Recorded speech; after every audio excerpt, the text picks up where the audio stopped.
ვარ მაია ბიძინაშვილი, სათემო ორგანიზაცია ნუკრიანის დირექტორი. ეს ორგანიზაცია 2005 წელს შეიქმნა ჩვენი სამეგობროს მიერ. ეს იყო ერთ აზრზე მყოფი ადამიანების ჯგუფი, რომლებმაც ძალიან ბევრი უცხო ამბავი გავიგეთ, როდესაც ჩვენთან შემოვიდა ბიოლოგიურ მეურნეობათა ასოციაცია ელკანა და ეს სიტყვაც ძალიან უცხოდ მოხვდა ყურში, რა არის სათემო ორგანიზაცია.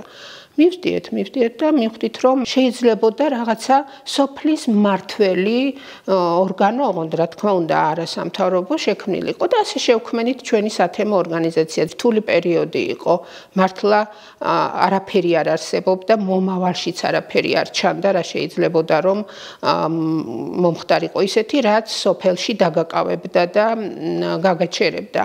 და ვიფიქრეთ, რომ ეს სათემო ორგანიზაცია ზუსტად იქნებოდა ნათელი წერტილი და არ მოვტყუვდით, მართლაც შევქმნით ეს ორგანიზაცია, რომელმაც აქამდე მოაღწია უამრავი პროექტი განახორციელა, გვქონდა სხვადასხვა მიმართულებები, სოფელზე მორგებული, რა ჭირდებოდა სოფელს, რა იყო მისთვის აუცილებელი, ასეთი მიმართულებები იყო კულტურულ-საგანმანათლებლო მიმართულება, იმიტომ რომ ნუკრიანი ძალიან დიდი კულტურული წარსულის მქონე სოფელია და აუცილებელი იყო მისი როგორც პროგრამად ქცევა, ქონდა საგანმანათლებლო, ეს იყო არაფორმალური განათლების მიმართულება ზრდასრულებისთვის, რამაც შემდეგ მოიტანა უკვე ნუკრაინის სახელოსნოების, ქალთა სახელოსნოების შექმნა, რომელიც კიდევ ცალკე თემაა სასაუბროთ და ამოუწურავი თემაა, მინდა გითხრათ.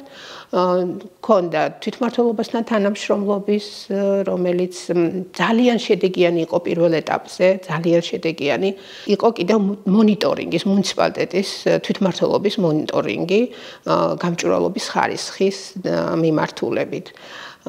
და ახალგაზრდული პროგრამა, რომელსაც ფაქტიურად მთელს მუნიციპალიტეტში ვახორციელებდით ჩვენ, მთელი მუნიციპალიტეტის მასშტაბით, სოფლებში პატარ-პატარა ახალგაზრდული ჯგუფები იყო შექმნილი და მათთან ერთად სოფლის ახალგაზრდულ თემებზე, კულტურულ თემებზე, შემდეგ უკვე სამეწარმეო მიმართულებაში გადაიზარდა და იყო ძალიან შედეგიანი. ასე მოვედით აქამდე, დაახლოებით 2023 წლამდე, მინდა ვთქვა. ეხლა ვართ იმ სიტუაციაში, რომ აღარ გვაქვს არც ერთი პროგრამა, არც ერთი პროექტი, ვეღარ ვიხდით უკვე ქირას ოფისისას და ფაქტიურად ორგანიზაცია არის გაჩერებულ სიტუაციაში. ეს ძალიან დამღუპელია, მინდა ვთქვა, არა მარტო ჩვენთვის, ვინც იქ ვიყავით დასაქმებულები, იმ ქალებისთვის, ვინც შემოსავლას ამ სახელოსნოდან ღებულობდა და ეს ნუკრიანი სახელოსნოები სამართავად ნუკრიანი სათემო ორგანიზაცია სათემო განვითარების ცენტრმა გადასცა. კავკასიური სახლის პროექტით შეიქმნა, შემდეგ სათემო განვითარების ცენტრი ახორციელებდა განვითარებაზე ზრუნვას და უკვე როდესაც მდგრადობას მიაღწია, სამართავად გადმოეცა სათემო ორგანიზაცია ნუკრიანს და უამრავმა ქალმა ისწავლა აქ ხელობა, უამრავმა. მარტო თავიდან 2 წელიწადში 200-ზე მეტმა ქალმა სხვადასხვა მიმართულების ხელობა ისწავლა. ეს იყო ჭრაკერვა თუ ტრადიციული თექის კეთება, ქვილთის ნაწარმის შექმნა, ძალიან ბევრი თვითდასაქმდა. ისინი დღეს სიღნაღში არიან და ხელნაკეთ ნივთებს თავაზობენ ტურისტებს. ნაწილი ჩვენთან დარჩა და აქნობამდე 10 ადამიანით მოვედით და ეს 10 ადამიანი ამ სახელოსნოდან და ამ ორგანიზაციიდან იღებდა შემოსავალს. დღეს ესიც არ გვაქვს. ჩვენ ვერც ვიარსებებდით, რომ არ ყოფილიყო დონორული დახმარებები და პროექტების სახით სხვადასხვა დაფინანსებები. ეს თანხა რომ არ ყოფილიყო დონორებიდან მოცემული და ძირითადად იყო ევროკავშირის გრანტები, მცირე თუ დიდი გრანტები, ამითი შევძელით სახელოსნოს აღჭურვა, რა თქმა უნდა, ძვირადღირებული ტექნიკით, რომელიც ფაქტიურად ჩვენ არც კი გვენახა ზოგი ისეთი საკერავი მანქანები იყო თუ საქსოვი. ბევრჯერ გვქონდა სოფლის განვითარების პროგრამები და პროექტები დაფინანსებული. ერთ-ერთი იყო ასეთი სოფლის ბიბლიოთეკის აღდგენა, რესტავრაცია და აღჭურვა. ამან მოიტანა შემდეგში ის, რომ სოფელს დღეს აქვს სერვისების სამსახური, ჰქონდა ახალგაზრდების ბანაკი თუშეთში, რომელიც იყო ძალიან შედეგიანი. ასევე იყო სოფლის ინფრასტრუქტურული პროექტები, სოფლიო ბანკის მიერ დაფინანსებული იყო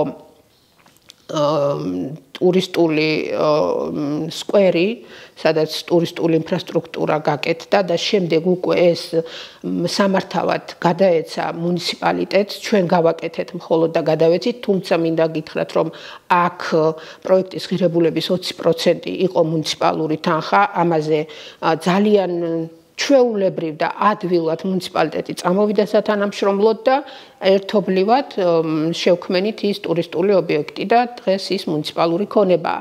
ამ პროექტთან ახლდა საგანმანათლებლო ნაწილიც, რომელიც CSRD-მა დააფინანსა სტრატეგიულ კვლევების და განვითარების ცენტრმა. ეს იყო ტურისტული საზაფხულო სკოლა ნუკრიანში. ნუკრიანელმა ახალგაზრდებმა საგანმანათლებლო ნაწილი გაიარეს, რომ ისინი გამხდარიყვნენ გიდები, აქ ჩამოსული, ასე ვთქვათ, გზადაკარგული ტურისტების. აგრეთვე გავაკეთეთ ტურისტული ბილიკი მონიშნა ზემო ბოდბიდან ქვემოთ ნასამხრალამდე და ეს იქცა ტურისტულ ბილიკად. დღესაც ჩვენთან მოსული ტურისტები თუკი დღეს კი აღარ მოდიან, მაგრამ წინა წელს ძალიან ბევრი ტურისტული ჯგუფი იყო ჩვენთანაც სახელოსნოში. ჩვენ უთითებდით საით უნდა წასულიყვნენ და ძალიან კმაყოფილები იყვნენ. ესიც გაკეთდა რა თქმა უნდა დონორების ხელშეწყობით. არ მინდა რომ არ ვახსენო მცირე მეწარმეობის განვითარების ხელშეწყობის პროექტები პოლონეთის საგარეო დახმარების ფარგლებში, რომელიც საფუძვლად დაეწყო აწარმოე საქართველოს პროგრამას. აი 2000 ევროს ფარგლებში რა შეიძლებოდა გაეკეთებინა ერთ დამწყებ ახალგაზრდა ოჯახს და ასეთი ნუკრიანში ძალიან ბევრია. ძალიან ბევრმა დაიწყო ამითი თავისი ტურისტული ობიექტის გაკეთება.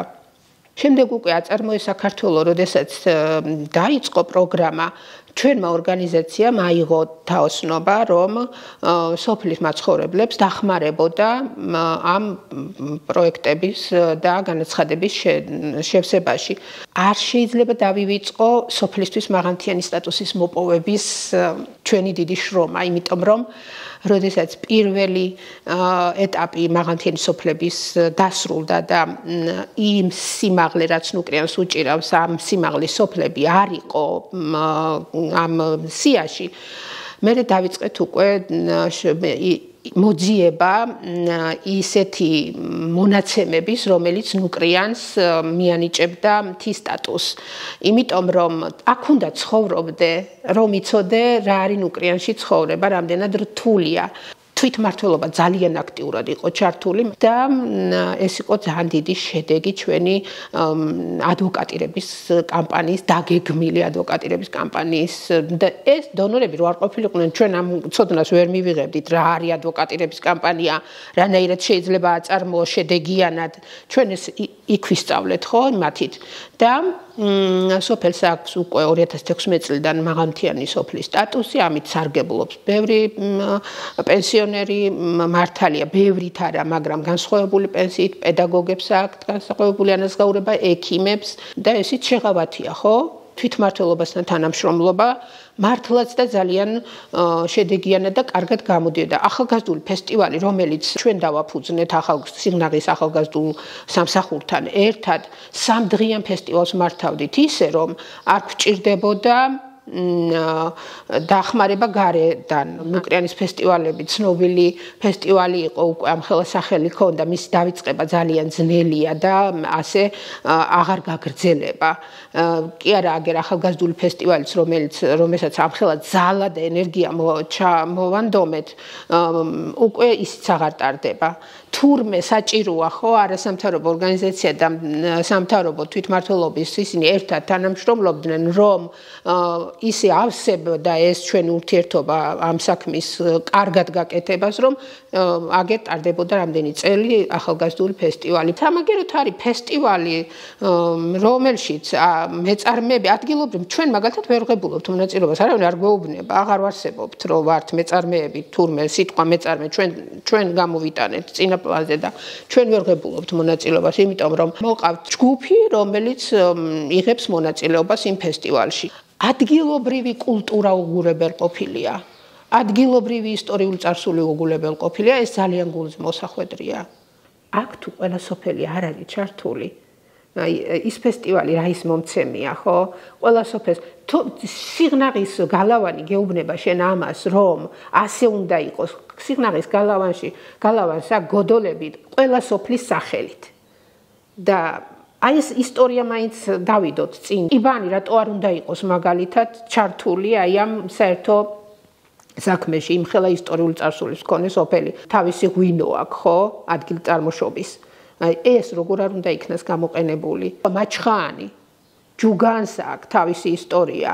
ამდენი მუნიციპალური მუზეუმია, მაჩხაანის თეატრი გვაქვს. ამის გაცოცხლება შეიძლება. ყველა სოფელს თავის ადგილი უნდა ჰქონდეს ქალაქის ტურიზმის განვითარების საქმეში. თორემ მარტო სიღნაღი არაფერი არ არის. ბოლო პროექტი, რომელიც 2023 წელს განავახორციელეთ და ეს დაფინანსებული იყო ევროკავშირის დიდი პროექტის მიერ სტრატეგიული კვლევების და განვითარების ცენტრის რეგიონალურ პროექტებში და მე უკვე ჩვენ მივიღეთ იქედან დაფინანსება. ეს იყო ანდრონიკა ანთუბნის კვლევა, სამეზობლო ურთიერთობების განვითარება. და ეს პროექტი მოიცავდა სულ 6 თვეს. დიდხნიანი პროექტი არ იყო ესა, მაგრამ ამითი შევძელით ამ ისტორიული უბნის ისტორიის მოკვლევა, რომელიც არ იყო ასე ადვილად საპოვნელი, იმიტომ რომ ეს ის პერიოდია, როცა პირიქით ძალიან ბევრი რამე განადგურებულია და დაკარგულია, ეძებ და სადღაცას მიაკვლევ. სათემო განვითარების ცენტრის მიერ განვლილი გზა, რომელიც მაწანწარა სუბანზე გაიარეს და მათ უკვე იცოდნენ როგორ და რანაირად, ძალიან დაგვეხმარა ჩვენ, რომ ადვილად მიგვეკვლია სად იყო ეს ისტორიული ნაწილები, სად იყო თქვა პერიოდიკა, რომელიც ამას აღწერდა და ამხელა ისტორია დაკარგული იქნებოდა ჩვენ რომ ეს პროექტი არ ქონოდა. მოსახლეობაც აქტიურად იყო ჩართული, ოჯახებში მივდიოდით, იწერდნენ ზოგს მეხსიერებითი გადმოყოლილი ბებიისგან, დედამთილიდან და ამას ყვებოდნენ როგორ იყვნენ ანდრონიკაშვილები აქ ამ უბანში, როგორი ჩაცმულები დადიოდნენ, რანაირად ხდებოდა. ეს ამბებიც მოკვლეული და შეკრებილი იქნა. პროექტთან ახლდა კიდევ შეხვედრების ნაწილი. იმიტომ რომ უბნის განვითარებაზე იყო საუბარი. აქ მუნიციპალიტეტიც აქტიურად იყო ჩართული, ტურიზმის განვითარების სამსახური მოდიოდა ჩვენთან. მე თვითონ მქონდა შეხვედრები მერთან, რომ ხალხი როდესაც უკვე ჩამოაყალიბდებოდა წინადადებებს, მივდიოდი ამ წინადადებებით შესათანხმებლად, რომ აი იმიტომ რომ ეს ისტორიული უბანი გაცოცხლებული იყო, საჭიროა მისი ქუჩის მოპირკეთება, განათების გაკეთება, საკანალიზაციო სისტემა, იმიტომ რომ ასეთმა უბანმა რო იარსებობს, რაღაცა თანამედროვე კიდევ ჭირდება, თუნდაც ტურისტული განვითარების კუთხით. ვიღაცამ შეიძლება სასტუმრო გააკეთა, ვიღაცამ შეიძლება კვების ობიექტი გააკეთოს და ამ ტურიზმს ხო თან ახლავს არა, ესეთი მოწესრიგება ჭირდება, ხო, ამებს, თუნდაც საკანალიზაციო სისტემებს, თუნდაც გზებს, განათებებს. ძალიან აქტიურად თანამშრომლობდით მუნიციპალიტეტთან. რომ არა ეს კანონი, რომლითაც ფაქტიურად აგენტი უნდა გამხდარიყავით და ძალიან საწყენია, ვისი აგენტი უნდა იყო, როცა სოფლის ისტორიას უძებნი, უპოვი, შეუნარჩუნებ.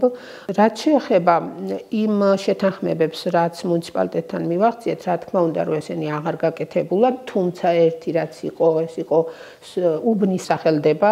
ამაზე თანამშრომლობა შედგა და ნამდვილად დაერქვა ამას გენერალ ანდრონიკაშვილის ქუჩა, მაგრამ შემდეგი უკვე მისი განვითარება არაფერი აღარ გაკეთებულა. ჩვენი შემდეგი არსებობა, რა თქმა უნდა, რომ ამ ეტაპზე ჩვენ გაჩერებულები ვართ და ვერაფერს ვერ ვაკეთებთ. აღარც ტურისტული მომსახურება არის, აღარც ვეღარ ვიღებთ ტურისტებს, აღარ მოსულან შარშან მაისიდან ოქტომბრისთვის ჩათვლით ჩვენ დაახლოებით 90-მდე ჯგუფი ყავს მიღებული. აქ და 10 ადამიანი მაინც, მინიმუმ 10 ადამიანი იღებდა შემოსავალს მოსული ტურისტებიდან დატოვილი თანხით. ესეთი ადამიანიანი დარჩა ხო შემოსავლის გარეშე ძალიან გართულდა არსებობა ჩვენი როგორც ორგანიზაციის და ჯერჯერობით რომ გითხრათ რომ მე ვხედავ რაიმე ნათელ წერტის და მომავალს როგორ გავაგრძელებთ ამას ნამდვილად ვერ ვხედავ.